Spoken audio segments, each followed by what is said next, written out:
Электр жарығы мен су құбыры жоқ ормандағы лашықтан, әлемнің ең мықты қонақ үйлеріндегі президенттік люкстерге дейінгі өмір. Өз арманына берік болған тұлғаның жетістіктері, шабыттары және күш-жігері туралы айту керек болса, онда Джон Кихо туралы айтуға болады. Адамның санасын түгелдей зерделеп тануға деген қызығушылықпен шабыттанған Кихо 1975 жылы Канаданың Британ Колумбиясы провинциясындағы орманға барып, адамдардан саяқ өмір сүруге шешім қабылдайды. Кихо өзіне лашық жасап алып, сананың құпиясын ашу үшін өз-өзімен өмір сүруді бастайды.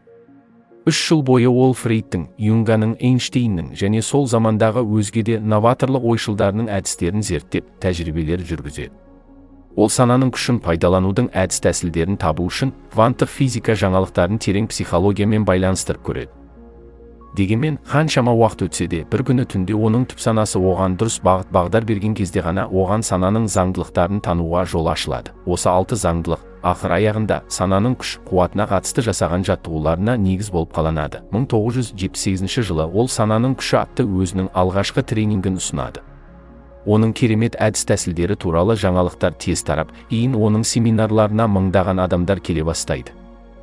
1981 жылы Кихо өзінің алғашқы әлемдік турнесін бастайды. Ал бірнеше жылдардан кейін ол өзінің 21 ғасырдағы сананың күші деп аталатын классикалық басты еңбегін жазып шығарды. Оның кітаптары миллиондаған тиражбен тарала бастады. Олар ондаған тілдерге аударылып, әлем бойынша бестселлер тізімін бастап тұрды.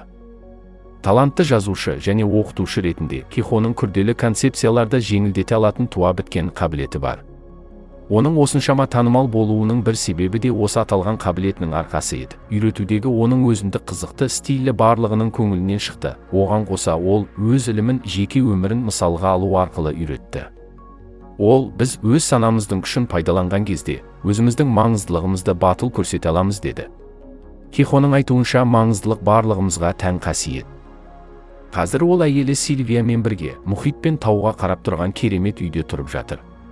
Жасы 70-ке жақындаса да, Кихо әлі күнге дейін белсенді, сабақ береді және кітаптар жазады. Бүгінгі күнде ол көп уақытын өзінің күннен күнге өсіп жатқан онлайн қауымдастығына бөліп, өзінің шәкірттерімен сұхбаттасады және оларды күштінің күштісі болуға шабыттандыруын әлі күнге дейін жалғастыруда.